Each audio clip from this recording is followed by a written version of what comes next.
বরকতের ৬টি চাবি, যে সকল কাজে জীবনে বরকত নেমে আসে। আমরা সকলে চাই আমাদের আয় রুজিতে বরকত হোক, আমাদের সংসারে বারাকা হোক। আমরা সকলেই আল্লাহর কাছে বরকতের জন্য দোয়া করি। আজকে যে ৬টি কাজ, ৬টি চাবির কথা বলবো, যেই চাবিগুলো দ্বারা আল্লাহর পক্ষ থেকে বরকত নেমে আসে। আল্লাহ রাব্বুল আলামিন কোরআন আল কারীমে বরকত সম্পর্কে চমৎকার একটা আয়াত আল্লাহ তাআলা নাজিল করলেন।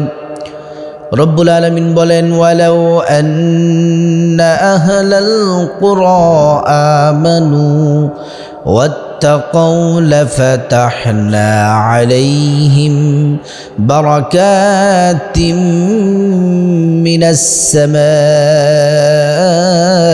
ওয়াল আরদ। রব্বুল আলামিন বললেন, যে জনপদবাসী, যে এলাকাবাসী, যে পরিবার যারা ঈমান আনবে, ওয়ামিলুস সলিহাত ওয়ালাউ আন্না আহলাল কুরা আমানু, যে জনপদবাসী ঈমান আনবে, ওয়াত্তাকাউ লাফাতাহনা আলাইহিম, আল্লাহ তাআলা বললেন, এবং যারা আমি আল্লাহকে ভয় করবে, রব্বুল আলামিন তাদের জন্য আসমান এবং জমিনের সমস্ত বরকতের দরজা আল্লাহ তাআলা খুলে দিবেন। সুবহানাল্লাহি ওয়া বিহামদিহি। প্রিয় দিনদার ইমানদার মুসলিম ভাই ও বোন, রিজিকের সব কিছুর দায়িত্ব আল্লাহ তাআলার কাছে। আল্লাহ রাব্বুল আলামিন প্রত্যেকটা প্রাণীর রিজিকের ব্যবস্থা আল্লাহ তাআলা করে দেন। কার কতটুকু রিজিক দরকার, কে কতটুকু আপনার খাবে, কি পড়বে না পড়বে, প্রত্যেকটা প্রাণীর রিজিকের বন্দোবস্ত আল্লাহ নিজে করে দেন। সুবহানাল্লাহি ওয়া বিহামদিহি। আল্লাহ রাব্বুল আলামিন কোরআন আল কারীমে বলছেন, ওয়ামা মিন দাব্বাতিন ফিল আরদি ইল্লা আলাল্লাহি রিজকুহা ওয়া ইয়ালামু মুস্তাকাররাহা ওয়া মুস্তাওদাআহা।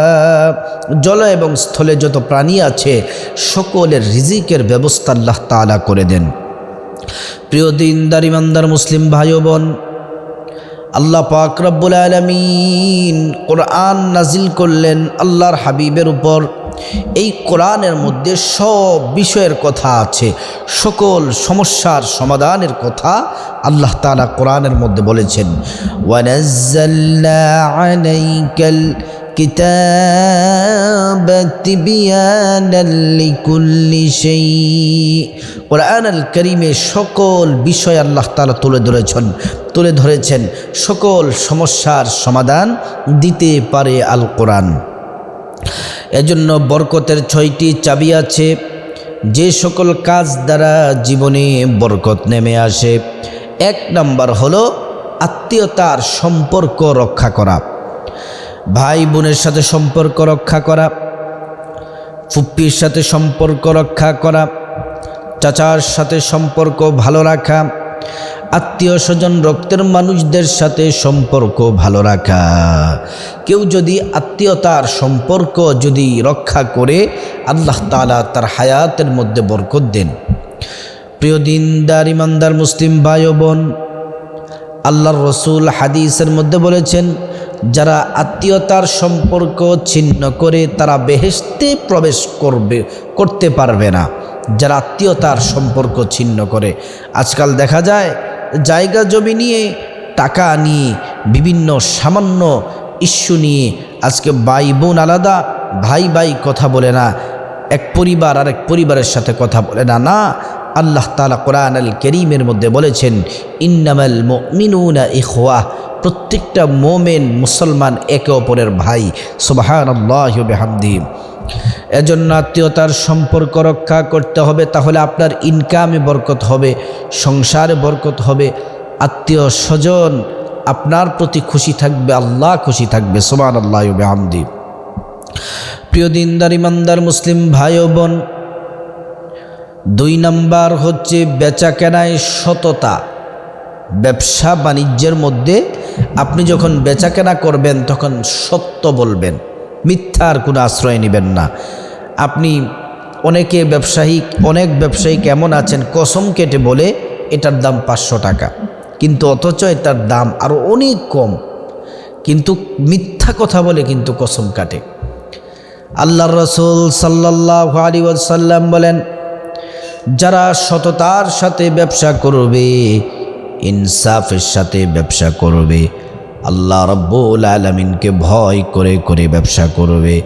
রাসূলুল্লাহ বলছেন, এই শাহাদাত আঙ্গুল এবং তার পাশের আঙ্গুল যতটা কাছে, জান্নাতে ওই সৎ ব্যবসায়ীর সাথে রাসূল পাক সাল্লাল্লাহু আলাইহি ওয়াসাল্লামের তত কাছাকাছি ওই ব্যবসায়ী থাকবে।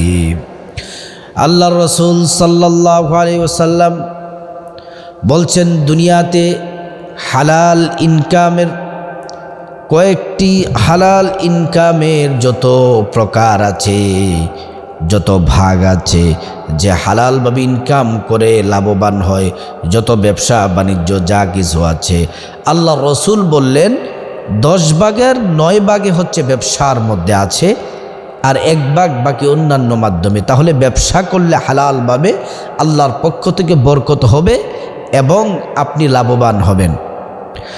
আপনি খাদ্যে ভেজাল মেশাতে পারবেন না, ওজনে কম দিতে পারবেন না, মানুষের সাথে প্রতারণা করতে পারবেন না, এবং দ্রব্যের দাম অতিরিক্ত বাড়াতে পারবেন না। এজন্য মানুষকে ধোঁকা দিবেন না। যারা বেচাকেনায় যারা সততার সাথে ব্যবসা করে, সাবের উদ্দেশ্যে ব্যবসা করে, হালাল ব্যবসা করে, আল্লাহ রাব্বুল আলামিন তাদের জন্য পুরস্কার রেখেছেন। এজন্য বেচাকেনায় সততার সাথে বেচাকেনা করতে হবে। 3 নাম্বার হচ্ছে মোহর নির্ধারণে সহজ করা। অনেক পরিবার আছে মোহরের জন্য চাপাচাপি করে না। এটা পরিবারের বিষয় না, এটা মা বাবার বিষয় না। মোহরের বিষয়টা হচ্ছে মূলত যে বিবাহ করছে ওই ছেলে এবং তার যে স্ত্রী, ওই স্ত্রী দুইজনের সাথে পরামর্শ করে ছেলের স্বামীর যতটুকু তৌফিক আছে ততটুকুই মোহর নির্ধারণ করতে হবে। ততটুকু মোহর নির্ধারণ করলে আল্লাহর পক্ষ থেকে রহমত বরকত আসবে এবং বিবাহের মধ্যে বরকত হবে। 4 নাম্বার হচ্ছে সালাম দেওয়া। আগে আগে সালাম দেওয়ার অভ্যাস করা। আল্লাহর রাসূল সাল্লাল্লাহু আলাইহি ওয়াসাল্লাম তিনি সব সময় আগে সালাম দিতেন, সাহাবাদেরকে সব সময় আগে আগে সালাম দিতেন। আল্লাহর নবী সাল্লাল্লাহু আলাইহি ওয়াসাল্লাম বললেন, ঘরে প্রবেশ করার সময় তোমরা সালাম দাও, সালাম দিয়ে ঘরে প্রবেশ করো, তাহলে আল্লাহর পক্ষ থেকে রহমত বরকত আসবে, সংসারে আয় রুজিতে বরকত হবে। 5 নাম্বার হচ্ছে দান করা। এতিমদেরকে দান করা, মিসকিনদেরকে দান করা, গরিবদেরকে দান করা, মসজিদ মাদ্রাসায় দান করা, ইসলামের জন্য দান করা।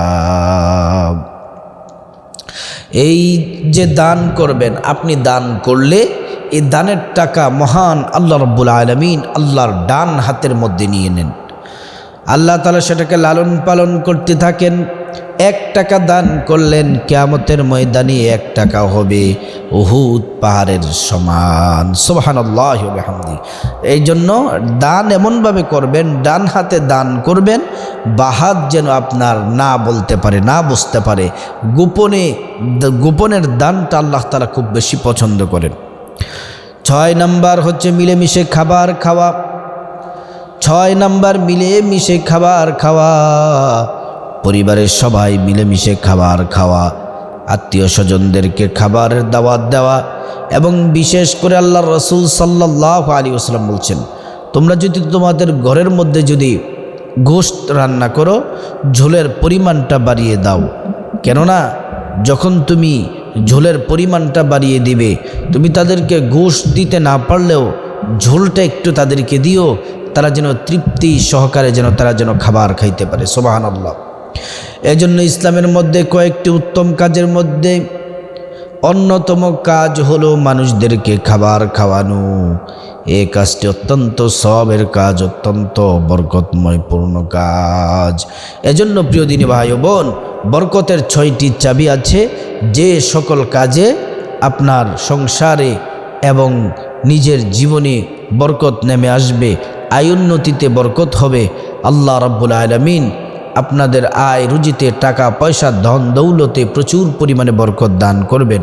আল্লাহ পাক আমাদের সবাইকে এই আমলগুলা করার তৌফিক দান করুন।